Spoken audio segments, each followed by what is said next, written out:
আসসালামু আলাইকুম ভিউয়ার্স, আশা করি সকলে ভালো আছেন। আপনারা সবাই জানেন যে রাজশাহীতে চলে আসছে সুলতান ডাইন্সের ব্রাঞ্চ। তো সুলতান ডাইন্স কি আর আলাদা করে তো বলার দরকার নেই, আপনারা সবাই জানেন যে এটা কাচ্চির জন্য বিখ্যাত একটা রেস্টুরেন্ট। তো সেই কারণে আমরাও চলে আসছি আজকে কাচ্চি খেতে সুলতান ডাইন্সে। তো আমার প্রথম থেকে প্ল্যান ছিল না এইখানে আসার, যেহেতু রাজশাহীতে কোনো কিছু নতুন উদ্বোধন হলে সেইটাতে এক মাস ভিড় লেগে থাকে, এই কারণে এখানে আমার আসার আরো কোনো আকর্ষণ ছিল না। তো হুট করে আমাদের হাবিব ভাই বললো যে চলো তোমাকে ট্রিট দিব একটা সুলতান ডাইন্সে। তো সেই জন্য আমি চলে আসলাম আজকে এই সুলতান ডাইন্সে, না হলে আমার নিজে থেকে আসার কোনো প্ল্যানই ছিল না এখানে। তো এইখানে আসার পরে সিঁড়িতে উঠতেই দেখতে পাচ্ছেন ভিউয়ার্স যে কত ভিড়, মানুষ নিজের টাকা দিয়ে খাবে তারপরও কত লাইন ধরে এখানে খাইতে হচ্ছে। তো মানুষের দুর্ভোগ দেখে খুবই কষ্ট লাগছে এই জায়গাটাতে। তো আমরা আমাদের সিরিয়ালটা দিয়ে গেটের বাইরে অপেক্ষা করছিলাম, যেহেতু আমরা সন্ধ্যার পরপরই চলে আসছিলাম এই কারণে ভিড়টা একটু কমই মনে হচ্ছিল। সেই সময় খুব বেশি অপেক্ষা করা লাগেনি, প্রায়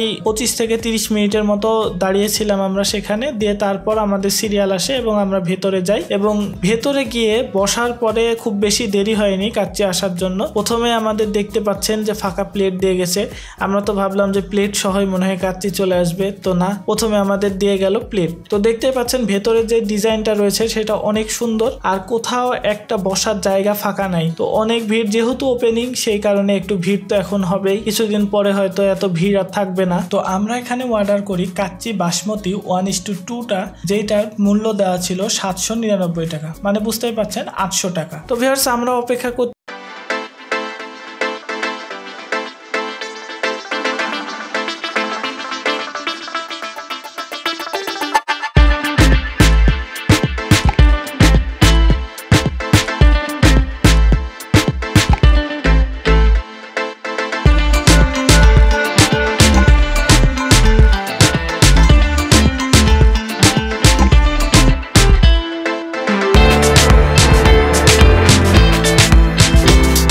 কাচ্চির যে স্বাদটা ছিল তুলনামূলক অনেক ভালো, আর যেহেতু এখন ওপেনিং আপনারা বুঝতেই পাচ্ছেন যে ভালো জিনিস দেওয়ারই এরা ট্রাই করবে। বিশেষ করে মাংসের টুকরাগুলো অনেক সুন্দর ছিল, এখন আপনাদের সন্দেহই হবে না যে এটা খাসির বাদে আরো অন্য কিছু। তো যাই হোক ভিউয়ার্স, আপনাদের বলবো সুলতান ডাইন্স এখানেই থাকবে, আপনারা হুড়াহুড়ি পাড়াপাড়ি করে আসে ভিড় না করে কিছুদিন পরে আসলেই শান্তিতে বসে আরামে খাইতে পারবে। আর যদি কেউ ট্রিট দিতে চায় তাহলে এখনই চলে আসুন, তাকে নিয়ে দেরি করবেন না। তো আমার মনে হবে যে পরে আসেন যদি, সেটাই ভালো হবে। তো ভিউয়ার্স আজকের মতো ভিডিওটা এই পর্যন্তই, দেখা হবে আবার পরের কোনো ভিডিওতে। সেই পর্যন্ত সকলে ভালো থাকুন, সুস্থ থাকুন। আসসালামু আলাইকুম।